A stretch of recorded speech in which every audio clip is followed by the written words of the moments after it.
Oi, gente, boa noite. Para quem não me conhece, eu sou Soraya Jordão, psicóloga, e hoje eu quero conversar sobre o lugar e o papel da escola, né? O que a gente espera de colaboração da escola na formação dos nossos filhos, né?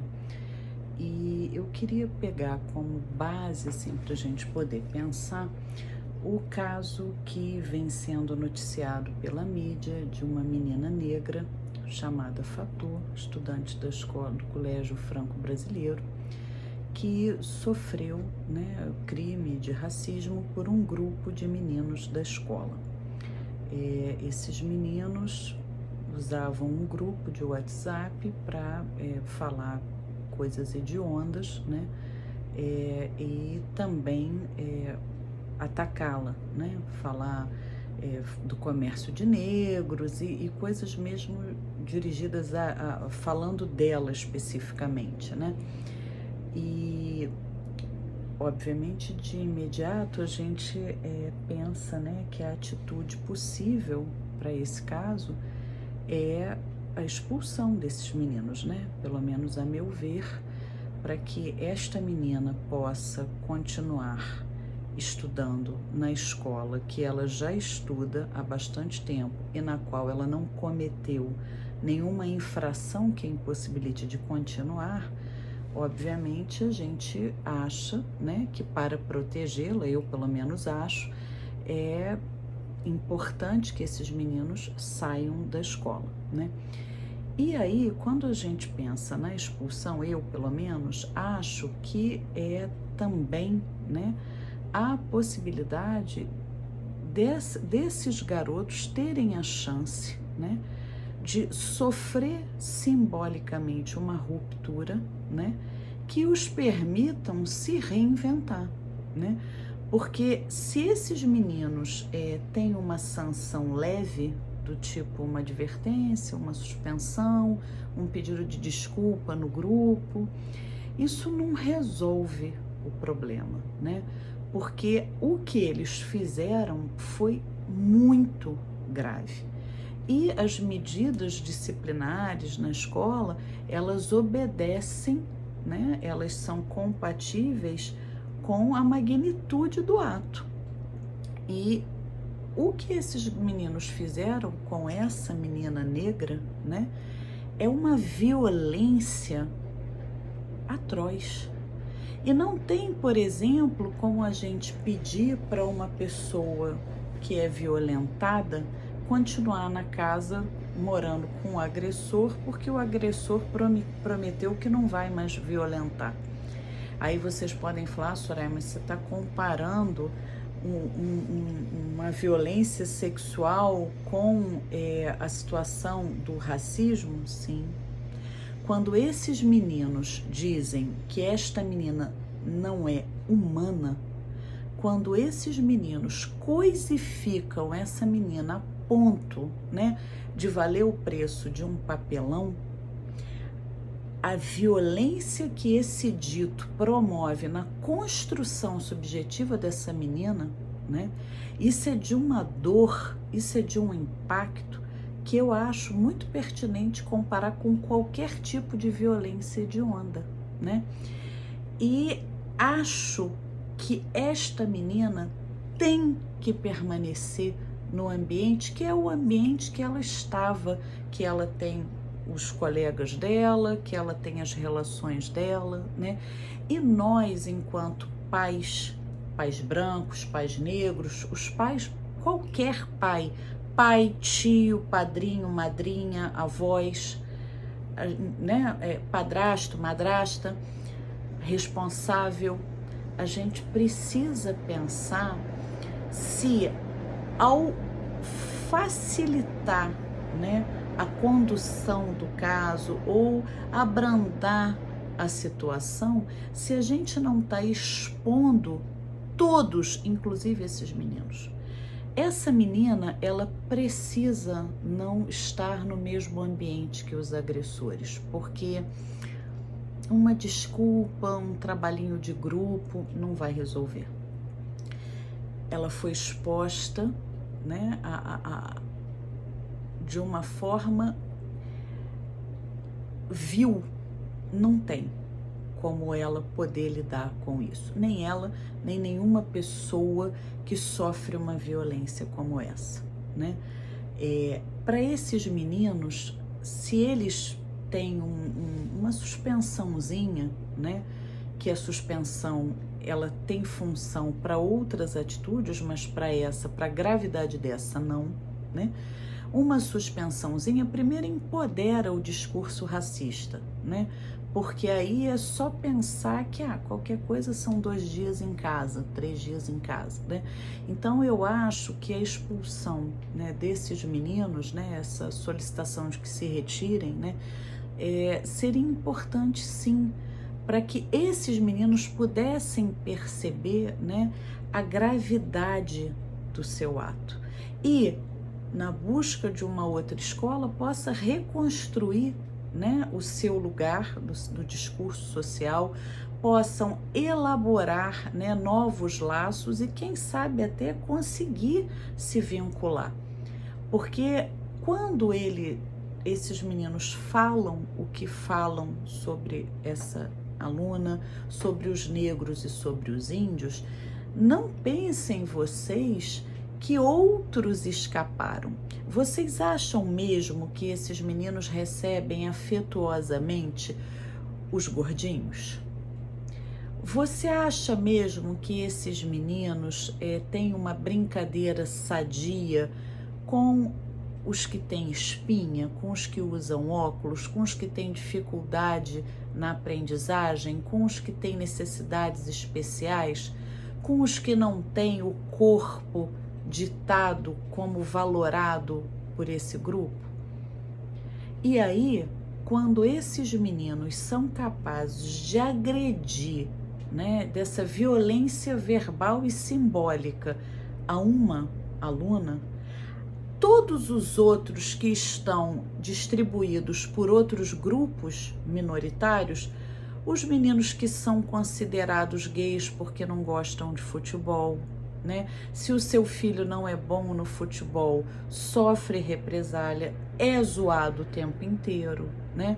Se tem uma questão de gênero, se usa óculos, se é menina, né? Porque mães de menina têm que pensar sobre isso também. Esta menina, ela foi agredida por ser negra, mas também por ser mulher.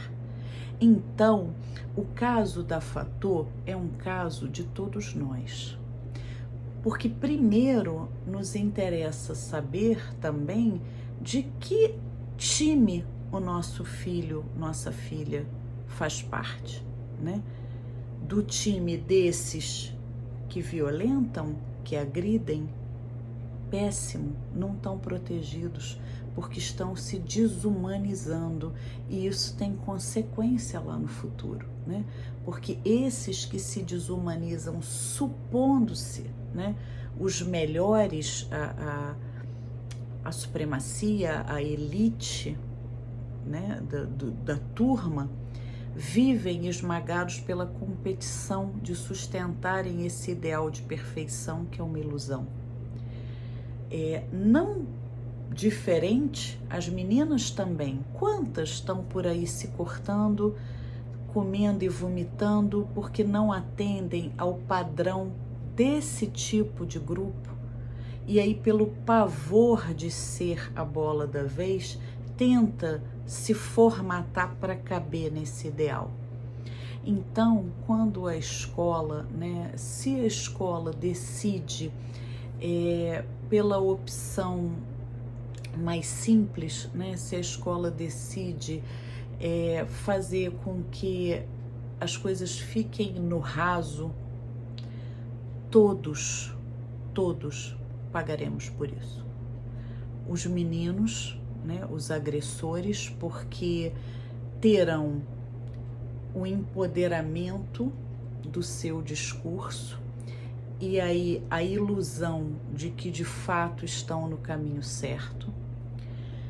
Os negros, índios e os que representam né, é claramente a minoria, né, a minoria quando comparada ao poder e não ao número. Então aí todos que não representam um padrão se sentem absolutamente ameaçados, porque se sai a fator da escola, digamos que nessa turma não tenha mais negros, seu filho pode ser a próxima vítima.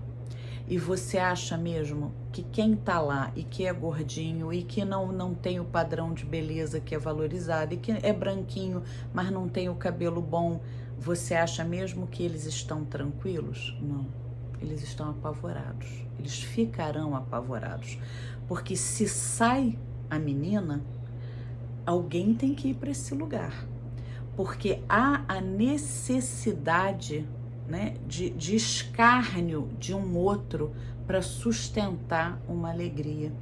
E eu acho que é isso que a gente precisa se dar conta, sabe? Não é só porque ela é negra, não é só porque ela é menina. Sendo negra é muito pior, é muito pior.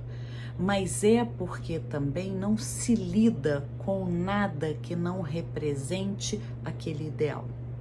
Então, o caso da Fator é um caso de todos nós. Quando eu digo que eu acho importante, sim, que esses meninos sejam expulsos, eu não estou pensando só nela, né? Primeiro porque é lógico, se o que eles fizeram é muito grave, a gente precisa proteger quem foi agredido. E nesse caso, a proteção cabe também, demanda a necessidade de um total isolamento, né? Tem que sair. Para que esses meninos também não fiquem nesse lugar, porque certamente se uns vão valorizar, outros não, né? Então, na melhor das hipóteses, ficar ali, né, geraria algum tipo de vergonha. E se não gerar essa vergonha, pior ainda, porque empodera o discurso. E para os outros, apavora, porque então, a qualquer momento, são a bola da vez, né? E acho que a gente tem que parar com a mania que temos hoje todos, né, de buscar o jeitinho mais tranquilo, aquilo que cabe com menor esforço. A situação é grave, é gravíssima, e há que se adotar uma medida que seja compatível com a gravidade. E se a escola decidir pela expulsão desses meninos, né, que esses meninos possam repensar os seus atos, né, e se envolver, né, com outras pessoas de uma forma mais humana, porque esses meninos estão desumanizados. Quando eles são capazes de dizer que um outro ser humano não é humano, quem perdeu a humanidade foi eles. E essas famílias precisam olhar para isso e pensar: o que está acontecendo que isso está sendo reproduzido e não foi visto? A escola precisa pensar também aonde nós não vimos, porque certamente isso não começou com essa mensagem, né? Então pergunta para o teu filho, para a tua filha: na tua escola isso acontece? Você presencia? Você desconfia disso? Você está de que lado? Porque de um lado ou de outro, há que se ter um olhar muito cuidadoso, porque essa atitude é uma atitude que denuncia o adoecimento de toda uma aldeia, de toda uma sociedade. Como diz o provérbio africano, é preciso uma aldeia para educar uma criança. E os professores, os inspetores, vocês não viram? Também não perceberam uma risadinha, uma provocação, uma zoação, e o outro oprimido, sem graça, acuado de apresentar um trabalho, de ter que falar na frente do grupo? Não viu? Então, se não foi visto, agora a gente precisa mostrar que vê. E mesmo com a saída dos meninos, não acaba o trabalho. Todos nós, enquanto escola, enquanto sociedade, a gente precisa pensar em projetos que façam se pensar sobre isso.